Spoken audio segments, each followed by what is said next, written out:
जय Shri Krishna everyone. Welcome to my channel Renu's Krishna paradise, जहां देखते हैं आप मेरे फूड फिटनेस और लाइफस्टाइल से रिलेटेड वीडियोस। और आज का वीडियो है मेरी फ़िटनेस जर्नी का, जो शुरू हुई थी 17 साल पहले 2003 में।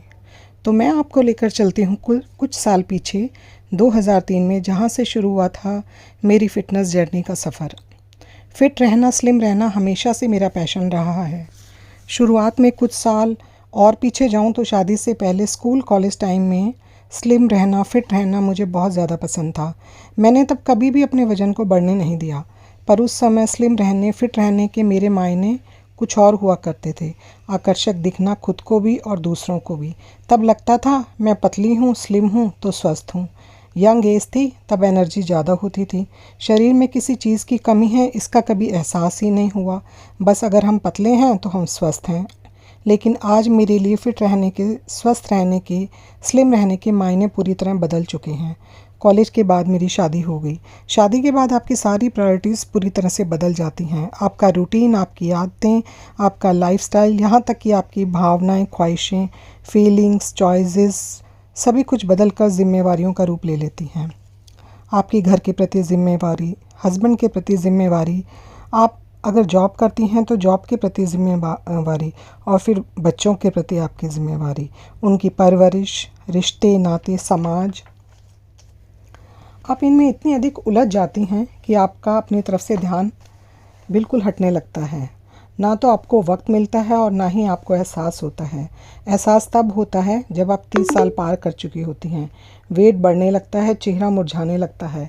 आईना जो सिर्फ ज़रूरी होने पर आप सरसरी तौर पर देखा करती हैं, अचानक आपको वो होने का परिचय कराता है जो आप नहीं हैं या जो आप नहीं थी। ज़्यादातर लेडीज़ के साथ यही होता है। वो अपनी शारीरिक स्वास्थ्य पर तो बहुत दूर की बात है, अपने मानसिक और भावात्मक स्वास्थ्य पर भी बिल्कुल ध्यान नहीं दे पाती। जबकि एक औरत का शारीरिक, मेंटली और इमोशनली स्ट्रांग होना बेहद ज़रूरी है। तभी तो वो खुद को और अपने परिवार को संभाल पाएंगी। 2003 में मेरा काफ़ी वेट बढ़ चुका था, पर शरीर में जान थी, एनर्जी थी, तो घर बार सभी के काम मैं खुशी से, मन से और फुर्ती से कर लेती थी।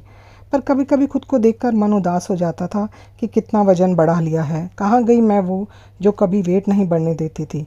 अलग व्यक्तित्व था मेरा, आकर्षक, सभी को पसंद किया जाता था। तब अचानक इंटरनेट पर मैंने जेनी फोंडा जी की वीडियोस देखी, एरोबिक्स और योगा की वीडियो। जेनी फोंडा यूएस की जानी मानी हस्ती हैं। 80s की वो एक मानी हुई एरोबिक्स और योगा ट्रेनर हैं, अमेरिकन एक्ट्रेस हैं, फैशन मॉडल हैं और एक पॉलिटिकल एक्टिविस्ट भी रही हैं। उनकी वर्कआउट वीडियोस, जो जेनी फोंडा वर्कआउट के नाम से थी, उनको देखकर मैं बहुत ज़्यादा इंस्पायर्ड हुई और तब उनकी एरोबिक्स और योगा की वीडियोस मुझे मार्केट में भी मिल गई। तभी मैंने तय कर लिया कि खुद को मैं बदलूंगी, फ़िट करूंगी और योगा और एक्सरसाइज को अपनी ज़िंदगी का हिस्सा बना लूँगी। 2003 से मैंने खुद की फ़िटनेस पर काम करना शुरू किया। रोज़ सुबह 1 घंटे की वॉक और 15 दिन बाद ही ब्रिस्क वॉक करनी शुरू कर दी। सबसे पहले पार्क में पहुंचने वाले 2-3 लोगों में से एक मैं भी होती थी। ठीक 4:45 बजे मैं पार्क में पहुंच जाती, 1 घंटा ब्रिस्क वॉक करती, कुछ स्ट्रेचिंग्स, योगा की कुछ एक्सरसाइज और ब्रीथिंग एक्सरसाइज करती। बहुत मेहनत की मैंने, चाहे मैं कितनी भी थक जाऊं। शुरुआत में सांस भी बहुत फूलता था, पर मैं रुकती नहीं थी। फिर जेनी फोंडा जी की एरोबिक्स की वीडियो को देखकर मैंने घर में एरोबिक्स करना शुरू किया और इस तरह से मैंने अपना वज़न 15 किलो 6 महीने में कम कर लिया। तब मैं 41 ईयर्स की थी। बहुत मोटिवेशन मिला और वहाँ से शुरू हुई मेरी कभी ना ख़त्म होने वाली fitness journey. Age is just a number, मैं आज ऐसा मानती हूँ। सैटरडे संडे को मैंने अपनी कुछ फ्रेंड्स का एक ग्रुप बनाया और हम सभी अपनी सोसाइटी के हॉल में एरोबिक्स करते, yoga, stretching, floor exercise, breathing exercise, pranayama वगैरह करते। बहुत अच्छा लगता मुझे भी और सभी को। मैं लीड किया करती थी। जेनी फोंडा की एरोबिक्स और योगा की वीडियोस मैं घर में आकर देखती। मेरे पास कंप्यूटर था, मैंने उनकी कुछ सीडीज़ खरीद ली थी। प्रैक्टिस करती और अगले दिन हम सब मिलकर योगा और एरोबिक्स वगैरह करते। और आज अगर मैं कहूँ तो मैं अपनी एरोबिक्स के गुरु जेनी फोंडा जी को ही मानती हूँ। उसके बाद मैंने छोटे छोटे बहुत सारे कोर्सेज़ किए, जिसमें yoga, aerobics, stretching, weight training और सुदर्शन क्रिया थी। और फिर 2011 में मैंने अपना इंस्टीट्यूट खोला, जिसका नाम था कृषित वर्कआउट फिटनेस एकेडमी, जो सिर्फ फीमेल्स के लिए होता था। 8 से 60 साल तक की, 8 ईयर्स टू 60 ईयर्स तक की लेडीज़ मेरी क्लास में आती थी। मैं दिन में सुबह 2 क्लासेस और शाम को 2 क्लासेस लेती थी। और इसके बाद मेजॉरिटी जो मेरी क्लास में होती थी वो 20 से 40 साल तक की लेडीज़ की होती थी। बहुत इन्जॉय किया हम लोगों ने, सेटिस्फेक्शन और प्राउड फील होता था। मेहनत बहुत थी पर रिज़ल्ट बहुत अच्छे मिल रहे थे। उन दिनों 2011 में जब मैंने एरोबिक्स इंस्टीट्यूट शुरू किया तो शुरुआत में मेरे पास जो भी लड़कियां या लेडीज़ आती थी उनमें से मैं कुछ के नाम यहाँ पर लेना चाहूँगी जो आज भी मेरे दिल के बहुत करीब हैं, जिन्हें मैं कभी भी नहीं भूल सकती। तो मेरी सबसे पहली क्लास में आने वाली मेंबर थी डॉक्टर याशिका। डॉक्टर याशिका का नाम एक जाना माना नाम है। वो एक बहुत रिनाउंड गायनेकोलॉजिस्ट हैं और आज HOD मणिपाल हैं। जब वो एरोबिक्स और योगा करती थी तो पूरे डेडिकेशन के साथ करती थी और बहुत ही मेहनत करती थी, और आज भी वो मेरे कांटेक्ट में हैं। जब भी वो मुझे कभी मिलती हैं हमेशा दूर से ही बहुत प्यार और रिस्पेक्ट के साथ आवाज़ लगाती हैं, बात करती हैं। उसके बाद उसी क्लास में पारुल वर्मा थी जो एक टीचर हैं, वो भी बहुत अच्छी करती थी। Again she was very hard worker और सिंसियर एंड डेडिकेटेड मेंबर। इसके बाद मैं बात करना चाहूँगी डॉक्टर शिल्पा घोष और उनकी दोनों बेटियों की। Doctor Shilpa is also a very renowned gynaecologist, head of berthing and senior consultant and a surgeon also. Very polite, sweet and very beautiful doctor, बहुत ही फुल ऑफ पेशेंस। जितना पेशेंस मैंने डॉक्टर शिल्पा में देखा आज तक किसी में नहीं देखा। She is a very great doctor. बहुत मैं आज भी याद करती हूँ, हमारी क्लास सुबह 6 बजे हुआ करती थी जब डॉक्टर शिल्पा और उनकी दोनों बेटियाँ मेरी क्लास में आती थी। तो डॉक्टर शिल्पा पूरी रात नॉर्मल सी सेक्शन सर्जरी करती थी, पूरी रात वो सोती नहीं थी, सर्जरी करके ऑन टो खड़ी होकर, और वो सुबह 6 बजे मेरी क्लास में आ जाती थी। मैं बहुत अमेज्ड हो जाती थी। आज भी मैं उनको हेड्स ऑफ करती हूँ। और उनकी दोनों बेटियाँ, छोटी बेटी उनकी बहुत छोटी थी, शायद 6 या 7 साल की होगी। दोनों बेटियाँ सुबह 6 बजे मेरी क्लास में होती थी। इसके बाद डॉक्टर सीमा आजकल यूके में हैं। Again she was very great. मेरे साथ उनकी बहुत अच्छी बॉन्डिंग थी। Very hard working, very jolly nature. और उसके बाद और बहुत सारी मेरी मेंबर्स थी, Arunima, Parul Verma, Ashu Sahni, very soft spoken, Renu, Sonia, Vaishali, Karishma, Saumya, Sapna, Neha और कुछ ऐसे, हर्षिता, कुछ ऐसे नाम हैं जिनको मैं शायद भूल गई हूँ, तो उसके लिए मैं उनको सॉरी बोलना चाहूँगी। हम लोगों ने आपस में बहुत ज़्यादा एंजॉय किया, अच्छा समय निकाला हम सभी ने, और बहुत ही अच्छी हमारी क्लासेस हुआ करती थी। आज भी जब वो मेंबर्स मुझे मिलती हैं तो कहती हैं आपके साथ हम लोगों ने बहुत एंजॉय किया। अब तो वो बात हमें कहीं पर भी नहीं मिलती। द्वारका में मेरा सबसे पहला फर्स्ट एरोबिक इंस्टीट्यूट था। 2011 से 2019 तक मैं लगातार aerobic, yoga, stretching, floor exercise, step aerobics, dance aerobics, weight aerobics, breathing exercise, ये सभी मैं इन सभी की क्लासेस लेती रही। 2019 में क्या हुआ कि अचानक स्टेप्स एरोबिक्स कराते समय मुझे अपनी नीज़ में, और योगा और स्ट्रेचिंग की क्लासेस लेते समय मुझे अपनी घुटनों में दर्द महसूस होने लगा, पर मैंने उसको अवॉइड कर दिया, ये सोचकर कि शायद बहुत ज़्यादा स्टेप्स एरोबिक्स, स्ट्रेचिंग वगैरह करती हूँ इसलिए दर्द हो रहा है। लेकिन मैं गलत थी। ये नहीं समझ पाई कि एज भी बढ़ रही है और मैं उस समय 57 की हो चुकी थी, और बिना रुके मैं 17 साल से steps aerobics, dance aerobics, stretching, yoga वगैरह करवाती आ रही हूँ। ध्यान में ही नहीं आया कि एक बार डॉक्टर से भी कंसल्ट कर लेना चाहिए। अगर आप स्वस्थ हैं तो कोई प्रॉब्लम नहीं है, शरीर के हिस्से में कहीं पेन नहीं है तो age is just a number. जैसे मैंने पहले कहा, आप किसी भी उम्र में एरोबिक्स कर सकती हैं, योगा कर सकती हैं। जैनी फोंडा 80s की एज में भी वो एरोबिक्स कर रही हैं। हेमा मालिनी को देख लीजिए, हेमा मालिनी जी को, वो क्लासिकल डांस आज भी करती हैं। इसके अलावा कितनी सारी लेडीज़ हैं जो 10-10 किलोमीटर्स वॉक करती हैं 60-70 की एज में। बहुत सारे ऐसे उदाहरण हैं हमारे सामने। तो मैं भी 57 की एज में steps aerobics, dance aerobics, yoga, stretching वगैरह कर रही थी। मेरी क्लास में जिसमें मेरी आधी उम्र की लड़कियां या मुझसे 7-8 साल छोटी ही लेडीज़ आती थी, जो पहले मुझसे अक्सर कहा करती थी कि मैम आप सब ये सब कैसे कर लेते हो। पर कभी कभी शरीर में होने वाली तकलीफ़ को हमें नज़रअंदाज नहीं करना चाहिए। मैंने किया, गलती करी। तभी नवंबर 2019 में मेरे बेटे की शादी थी।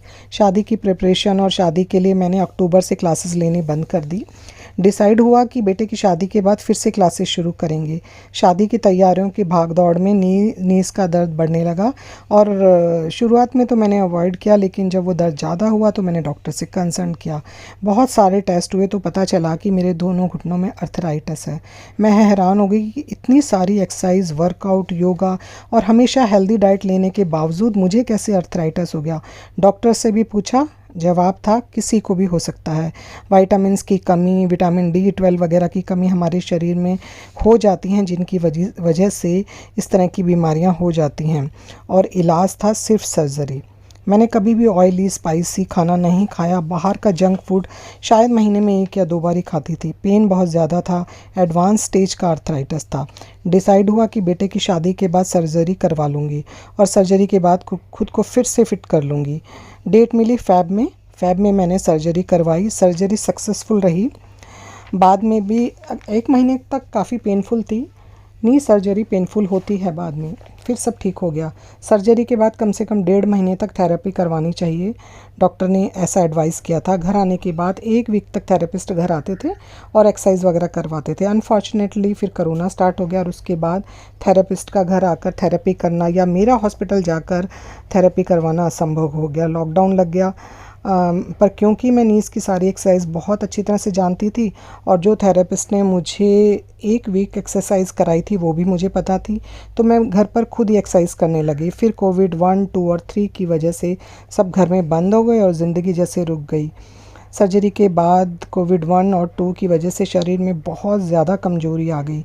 वीकनेस जो मैंने आज तक कभी भी महसूस नहीं की थी, बहुत ज़्यादा थकावट महसूस होने लगी। खड़ी होती तो थक जाती, थोड़ा सा चलती तो थक जाती, थोड़ा सा काम करती तो थक जाती।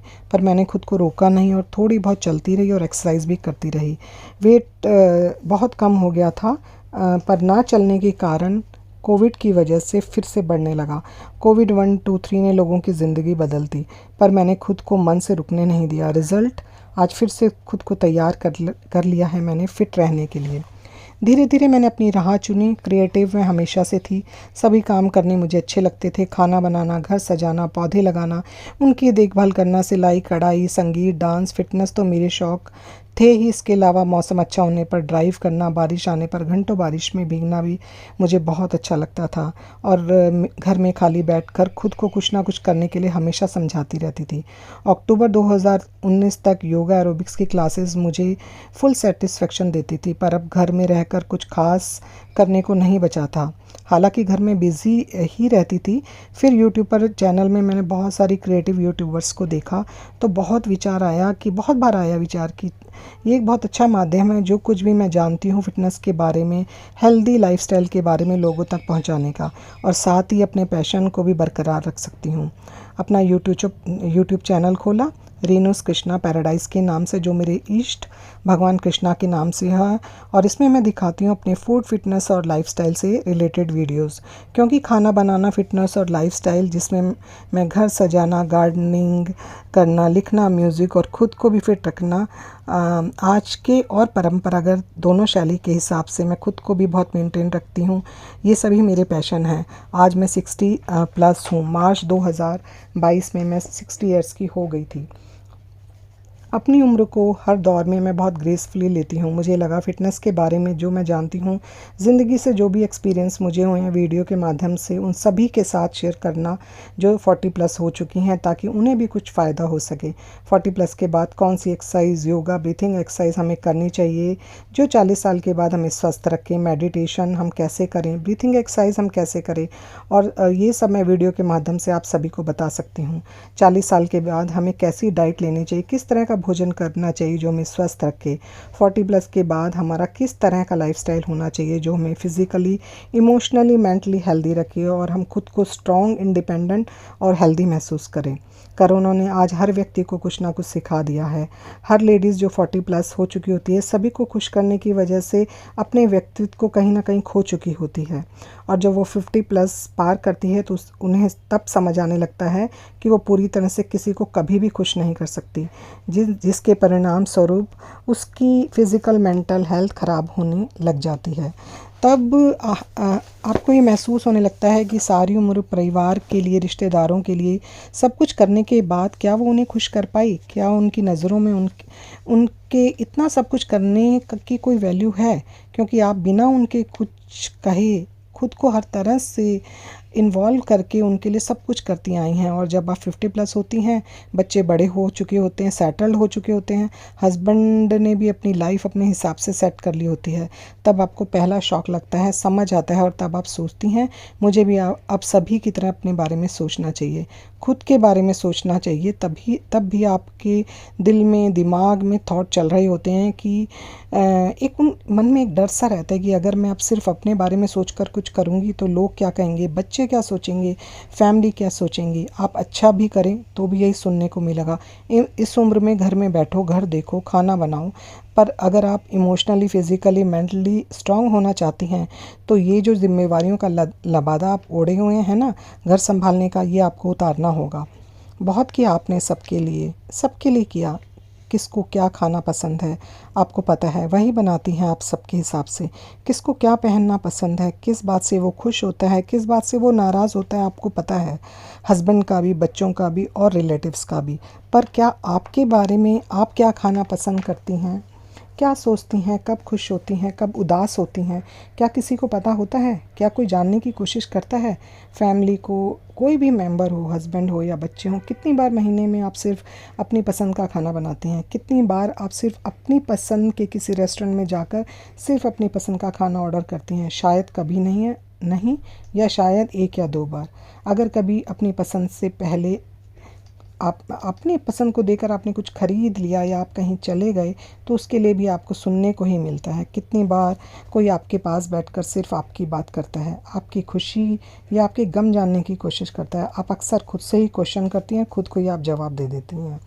अगर आप बहुत अच्छा खाना बनाती हैं तो एप्रिसिएशन तो बहुत ही दूर की बात है। जो लोग आपसे प्यार नहीं करते, आपको पसंद नहीं करते, आपको सिर्फ क्रिटिसाइज़ करेंगे और आपको पता भी होता है कि वो लोग कौन हैं। वो आपको कभी भी किसी भी काम के लिए अप्रिशिएट नहीं करेंगे, चाहे आप कुछ भी कर लें। आपके बच्चे आपके खाने की अगर उन्हें अच्छा लगता है तो ज़रूर प्रशंसा करते हैं, क्योंकि बच्चों का माँ की हर बात से जुड़ाव होता है। आपके सामने दूसरों की प्रशंसा करना, आपको नेगलेक्ट करना, इग्नोर करना, ये सब उन लोगों का काम होता है जो आपको पसंद नहीं करते। तो आप अपनी ज़िंदगी के हर मोड़ पर ये सब झेलती आई हैं। पर अब वक्त आ गया है खुद के बारे में सोचने का, खुद के दिल की, आत्मा की आवाज़ सुनने का। आपने हमेशा अपनी ख्वाहिशों को मारकर, अपनी खुशी को मारकर दूसरों की खुशी का ख्याल रखा, सेक्रीफाइसेस करती चली आई। और दूसरों को खुश करने से आपको लगता है कि क्या आपके उनके साथ संबंध अच्छे हैं, रिश्ते मधुर हैं, तो ये सिर्फ आपकी गलतफ़हमी है। आपकी हर छोटी बड़ी अचीवमेंट पर सिर्फ आपके माँ बाप आपकी पीठ थपथपाते हैं। आपकी खुशी में खुश और गम में गमगीन सिर्फ माँ बाप होते हैं, और फिर आपके हमसफ़र, आपके बच्चे और कुछ हद तक आपके भाई बहन, क्योंकि उनसे आपका खून का रिश्ता होता है। आप परिवार, समाज, परंपरा, रिवाज़ों के डर से उन सभी बातों को मानती चली जाती हैं जिनको मानने की आपका दिल कभी गवाही नहीं देता। पर क्योंकि ये आप पर एक इमोशनल वीकनेस है आपकी, कि एक एहसास, एक डर हमेशा आपको लगा रहता है कि इस बात को मानने से शायद ये खुश हो जाए या ना मानने से ये नाराज़ हो जाए। आपकी इमेज की क्या होता है कि आपकी कोई वैल्यू नहीं रह जाती, और ये उनके दिमाग में ये रहता है कि ये तो हर बात मान जाती है, हर बात में हाँ कह देती है, उससे पूछने की ज़रूरत नहीं है, उससे बताने की ज़रूरत नहीं है। चाहे आप घर परिवार के बड़े हों तब भी आपकी वैल्यू आपको टेकन फॉर ग्रांटेड लिया जाता है। अक्सर गैदरिंग में आपको इग्नोर किया जाता है, आपके सामने दूसरों की प्रशंसा हो रही होती है, और अगर आप सामने आ जाएं तो ऐसा मुखौटा पहनकर अनजान बन जाते हैं जैसे उन्हें कुछ पता ही नहीं होता। अब वो सब भी सहती हैं क्योंकि आप इमोशनल मेंटली स्ट्रांग नहीं हैं। जिस नाउम्मीद पर आप ये सब सहती आ रही होती हैं, आप जानती हैं कोई आपके सम्मान में नहीं खड़ा होगा, आपके खिलाफ बोलने वालों को वो कुछ नहीं कहेगा, और तब आप भी किसी की नेगेटिव बात, किसी की नेगेटिव एक्शन और किसी भी नेगेटिव माहौल के लिए मना नहीं कर पाती हैं। अपमान प्रताड़नाओं के उस द्वंद्व को आपका मन और दिमाग खुद ही झेलता रहता है, और अक्सर आप फिज़िकली मेंटली हेल्थ खोती रहती हैं और चिड़चिड़ी हो जाती हैं। एक लड़की बहुत ही अरमान और ख्वाबों के साथ डोली में बैठकर अपने पति के घर आती है और उतार दी जाती है यथार्थ के कठोर धरातल पर, जहां वो तब तक जीने की सिर्फ राह ढूंढ रही होती है जब तक कि वो 40-50 साल की नहीं हो जाती। बड़ी दुरूह होती है वो राह, इतना सख्त होता है उस राह का गारा कि ईंट ईंट वो उनको प्यार, सहन शक्ति और सेक्रीफाइस से हटाने की भरसक कोशिश करती है, पर वो अपनी जगह से हिलता भी नहीं है, टस से मस भी नहीं होता। पूरी ज़िंदगी वो अपने परिवार के लिए करती रहती है, और जब वो 50+ होती है तो पाती है कि उसके किए या किए का किसी को एहसास तक नहीं है, तो वो मेंटली और इमोशनली टूटने लगती है। लेकिन अब ज़रूरत है खुद का ख्याल रखने की, इमोशनली, मेंटली और फिज़िकली खुद को स्ट्रॉन्ग बनाने की। जैसा आप हमेशा बिना दूसरों के कहे उनकी ज़रूरतों का, ख्वाहिशों का, भावनाओं का ख्याल रखती आई हैं, क्या दूसरे भी आपको उसी तरह समझते हैं? नहीं समझते, क्योंकि आपने उनको कभी मौका ही नहीं दिया। हर समय उनके लिए खुद को सब कुछ करने के लिए तैयार रखने का। आप हमेशा उनकी हर चीज़ को बिना कहे पूरी करती आई हैं, पर अब ज़रूरत है खुद को फिट रखने की। जितना काम आपसे हो जाए अपनी फ़िज़िकल कैपेसिटी के हिसाब से उतना करिए। जब बच्चों को आपकी ज़रूरत थी, आप अपनी थकान को साइड में रखकर आप उनके लिए सब कुछ करती थी, पर अब सब बड़े हो चुके हैं, उन्हें उनकी ज़िम्मेवारी निभाने दें। कोई एप्रिसिएशन नहीं मिलने वाला आपको। जिन बातों से आपको तनाव हो, शारीरिक कष्ट हो, उन्हें जाने दें, छोड़ दें। आपका ज़िंदगी भर 100% देने के बाद भी क्या आपको कोई समझ पाया? आपकी भावनाओं, आपकी फीलिंग्स, आपकी भी कुछ इच्छाएं होंगी, क्या किसी ने जानने की कोशिश की कभी? नहीं। आपके लिए रिश्ते, परिवार ही सब कुछ है, इसलिए आपको कभी बुरा भी नहीं लगा इस बात का। एप्रिसिएशन या समझना तो बहुत दूर की बात है। पूरी ज़िंदगी खुद को समर्पित करने के बाद ज़्यादातर लेडीज़ को ये सुनने को मिलता है, तुम्हें तो घर चलाना ही नहीं आता, करती ही क्या हो तुम सारा दिन, तुम कुछ नहीं समझती, तुम कुछ नहीं जानती, अब बस घर में रहकर आराम करो, ये उम्र नहीं तुम्हारी सब कुछ सोचने समझने की। और वो सब खुद अपनी ज़िंदगी में अपने हिसाब से जीते हैं और आपके लिए चाहते हैं आप उनके हिसाब से जियो। अगर आप नहीं मानोगे तब आप पर इल्ज़ाम लगेंगे, आपकी परवरिश पर इल्ज़ाम लगेंगे, तब आपको और भी ज़्यादा तकलीफ़ होगी और आप उस समय एंग्जाइटी, डिप्रेशन और लोनलीनेस का शिकार होने लगेंगी। सेल्फ़ कॉन्फिडेंस तो कम हो ही जाता है, कभी कभी सेल्फ़ रिस्पेक्ट भी आपकी कमज़ोर पड़ने लग जाती है, इस डर से कि कहीं ये नाराज़ ना हो जाए, कहीं उसे बुरा ना लगे, किसी का भी आपके सामने आपके प्रोटेक्शन के लिए ना खड़े होना, ताने बानों को सुनना, बच्चों की परवरिश, नौकरी, हस्बैंड से तालमेल, आपके गुण जिन पर कभी आपको प्राउड फील होता था, आपके सामने अवगुण बना कर रख दिए जाते हैं। आपके काम, आपके एफ़र्ट्स, खाना बनाना, प्रशंसा तो दूर की बात है, सबको क्रिटिसाइज़ किया जाता है, आपके माता पिता पर उंगली उठाई जाती है, आपके आत्मविश्वास को पूरी तरह ख़त्म कर दिया जाता है। फिर ज़िंदगी में सुख दुख तो आते ही जाते हैं, उन्हें भी आपको सहन करना होता है। ये सभी चीज़ें आपको डिप्रेशन की तरफ ले जाती हैं। आप अपने ऊपर ध्यान देना बंद कर देती हैं, वेट बढ़ने लगता है या घटने लगता है, बाल समय से पहले सफ़ेद होने शुरू हो जाते हैं। घर के डिस्कशन में, घर की बातचीत में, किसी ख़ास मौके पर आपकी राय लेना तो बहुत दूर की बात है। आप अगर वो बात आपको पसंद नहीं है, आप ना भी नहीं कर सकते, क्योंकि आपको तो हर हालत में सिर्फ निभाना है। आप बहुत बार बिखरती हैं, टूटती हैं, पर कोई सहानुभूति नहीं दिखाता। आपके सामने दूसरों की प्रशंसा जिनमें ना कोई गुण होता है ना व्यवहार, आपके प्रति बेरुखा भाव पल पल आपको तोड़ता जाता है, आपके आत्मविश्वास को गिराता है। अगर आपके आत्मसम्मान की रक्षा करने में कोई आपके साथ खड़ा होता तो सब कुछ बहुत आसान हो जाता है, पर अब समय बदल गया है। आज सिर्फ अच्छा जीवन, अच्छा घर, अच्छा लाइफस्टाइल देना ही ज़िंदगी जीना नहीं होता। आज लड़का लड़की बाकी सब बराबर हैं। लड़की की हाँ या ना वैल्यू रखती है। आज उसे सभी की पूरी रिस्पेक्ट, केयर और सपोर्ट चाहिए। उसके माता पिता भी आज पूरे सम्मान और प्यार के हकदार हैं। आज सब इंडिपेंडेंट और स्ट्रॉन्ग है। आज उसे पता है कि अपनी हेल्थ और खुशियों के लिए उसे कहाँ चुप रहना है और कहाँ जवाब देना है। हम लेडीज़ तो जी रही थी, जी कहाँ पाई। और आज जब समझ आने लगा है कि ज़िंदगी रिवर्स बैक लगा रही है, तो पर कहते हैं ना, जब जागो तब सवेरा। तो अब आपको अपनी प्रायोरिटी में सबसे पहले आपको अपनी हेल्थ रखनी होगी। आपकी फ़िज़िकल, मेंटल और इमोशनल हेल्थ, आपका फाइनेंशियल स्ट्रॉन्ग होना। जो सेक्रीफाइसेस आप करते आई हैं, आप बैठकर एनालिसिस करें कि क्या आपको आपके उन सेक्रीफाइसेस का कुछ अच्छा सुनने को मिला। नहीं, और ना ही कभी मिलेगा। परिवार हमारे लिए सब कुछ होता है, पर अब हेल्थ से ऊपर कुछ भी नहीं होना चाहिए। जिन कामों को करने में खुशी मिलती है वो काम करें। कुकिंग पसंद है तो कुकिंग करें। गार्डनिंग, स्टिचिंग करना, बुक्स पढ़ना, रीडिंग, राइटिंग, पेंटिंग, बहुत सारी चीज़ें हैं। अगर ये सब करने की आपके अंदर फिज़िकल कैपेसिटी नहीं है तो ना करें। अपनी हेल्थ पर ध्यान दें। समय पर भोजन करना, अपनी मेडिसिन्स खुद समय पर लें। किसी का इंतज़ार ना करें कि वो आपको ला कर देगा। अपनी मेडिसिन, बीपी, शुगर को आप मंथली अपडेट करते रहें। और जिन कामों को करने से दुख होता है, तकलीफ़ होती है, वो काम छोड़ दें, फिर चाहे किसी को कितना भी बुरा क्यों ना लगे।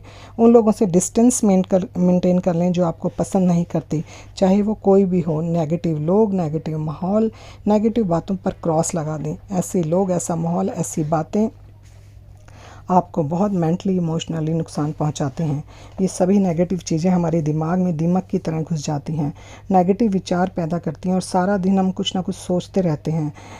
उसने ऐसा क्यों कहा, उसने मेरी इंसल्ट की, उसने मुझे इग्नोर किया। और फिर हमारे नेगेटिव दिमाग हमारे शरीर पर हावी हो जाते हैं और हमारा शरीर हमारे दिमाग के इशारे पर चलने लगता है। नतीजा डिप्रेशन, एंग्जाइटी, बीपी, शुगर और न जाने क्या क्या।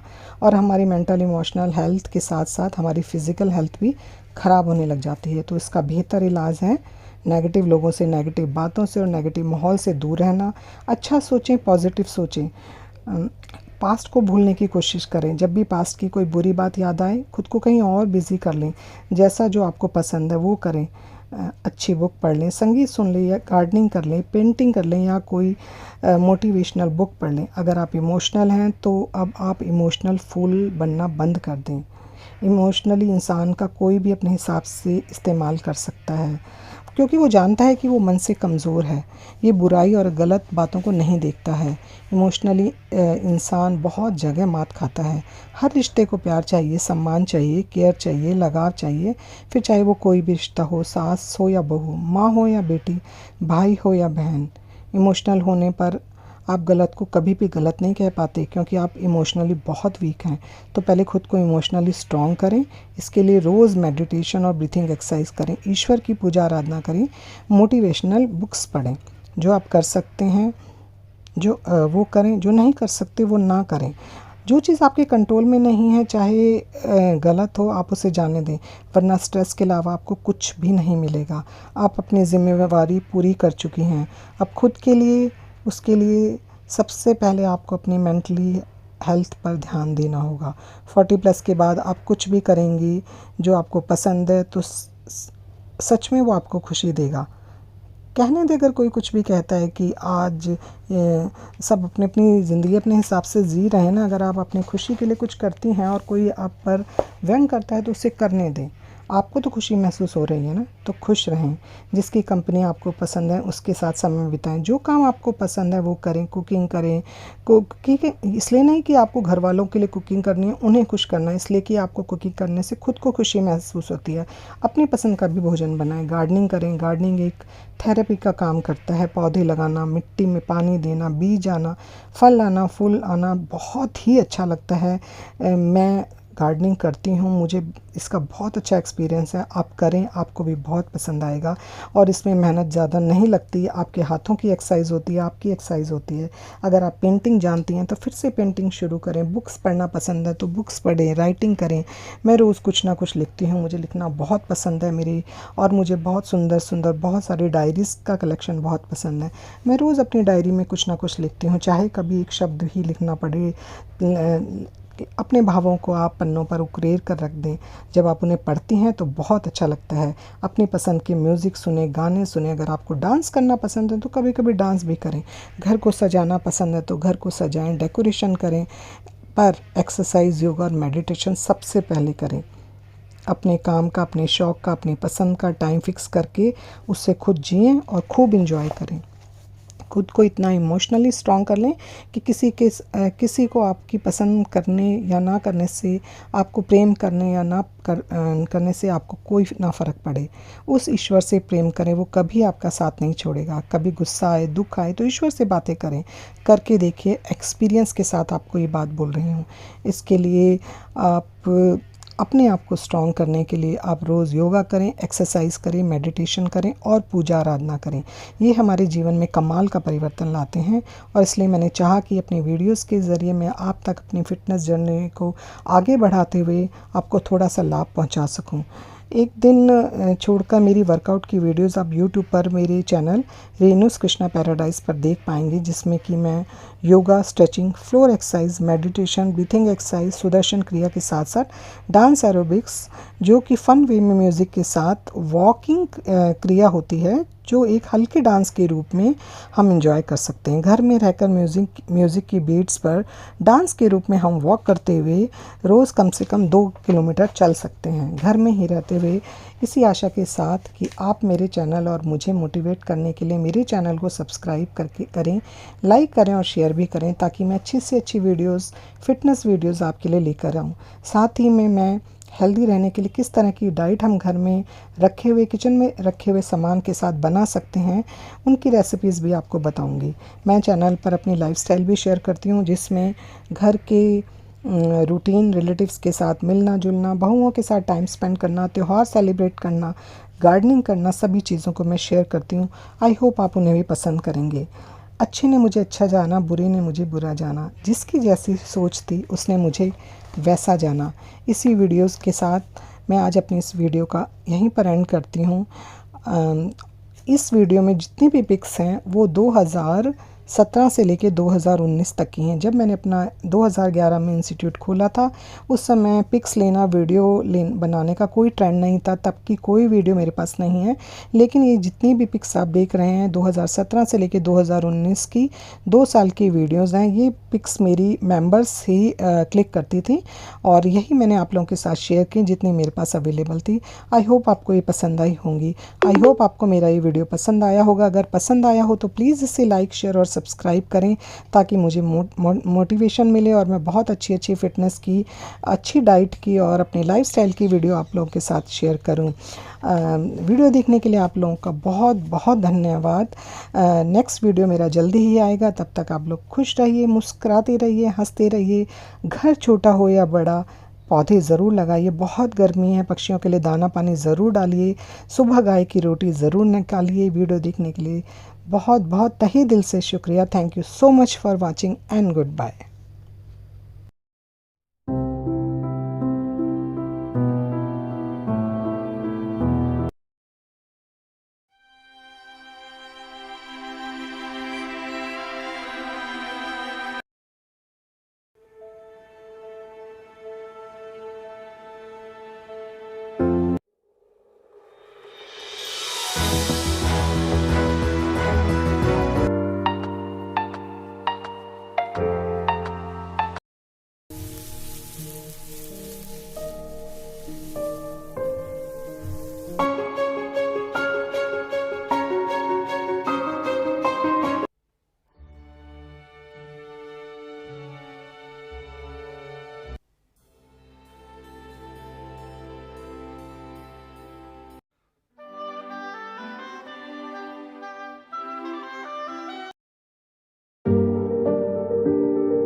क्योंकि ये मेरी फ़िटनेस जर्नी का एक मोटिवेशनल वीडियो है, तो यहाँ पर मैं अपने कुछ भावों की पंक्तियाँ अपने डायरी के पन्नों से निकाल कर शब्दों के रूप में यहाँ पर पेश कर रही हूँ। कुछ कही, कुछ अनकही, कुछ सुनी अनसुनी, कुछ मेरी, कुछ किसी और की भावनाएं, संभावनाएं यहाँ पंक्तियों के रूप में आप भी सुनिए। मत रोको मुझे बह जाने दो, दर्द दिलों के बह जाने दो, रुक गई तो न सह पाऊँगी, हिस्से हिस्से बिखर जाऊंगी।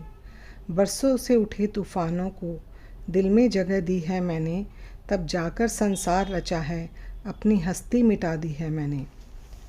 मैं ना सिर्फ मैं हूँ, ना सिर्फ ये मेरी कहानी है, औरत के जज्बात की यह सदियों से सुनी हुई कहानी है।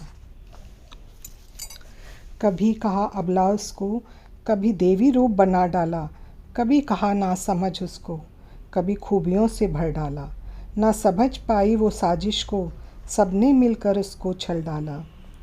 जब भी अपनी इच्छाओं की पोटली बाहर निकाली है, जिम्मेवारी की एहसास दिला, वो वापस अंधकूप में डाली है।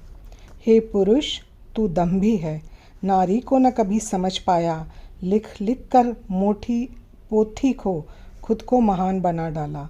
नारी ही है सृष्टि का मूल, कब तू यह समझ पाएगा, नारी गर विद्रोहिणी बनी फिर ना तू सफल पाएगा। नारी को मत बांटो तुम अबला जैसी या फिर देवी, मानो एक इंसान उसे, माँ बेटी बहन ही नहीं वो भी है तेरे जैसी। नारी एक और रूप अनेक हैं, फिर माँ बहन ही क्यों श्रेष्ठ हैं। ये भेदभाव अब समाज को एक नई दिशा देनी होगी। इतनी सी चाहत है मेरी, समझो मेरे भावों को तुम, बनी तुम्हारी सहचरी में विश्वास बंधन में बांधो तुम। केवल जिम्मेदारी कर्तव्य नहीं, प्यार साथ एहसास की भी हकदार है। इतना अगर समझ पाओ तो मेरा सम्मान पाओ तुम। बस अब अति हुई, जब भी अति होगी, यूं दिल में दर्द जगा होगा, जज्बातों के सैलाबों में गुम उसका अस्तित्व मिटा होगा। हम औरतें भी ढूंढ लेती हैं फुर्सत के पल, किसी त्योहार के बहाने, परंपरा निभाने के वास्ते। हर पल दौड़ती भागती ज़िंदगी में खुद के अक्स को निहार लेती हैं किसी त्योहार के बहाने। कहाँ फुर्सत मिलती है हमें कंधे से कंधा मिलाकर चलने से, अपनों की उम्मीद पर खरा उतरने से। खुद के लिए जो ढूंढती हैं खुशियाँ, वो रेत की मानिंद फिसल जाते हैं लंबे लम्हे, फिर जोड़ती हैं ख्वाबों को किसी त्योहार के बहाने। गर्भ भार के कपाटों में पिसती हर बोझ को साझा करती हैं हम औरतें। तन मन से थकी मुस्कुराती गमों को ढक के रखती हैं। जब भी तराशे जाने की हद समझे बेगैरत समझी जाती हैं हम औरतें।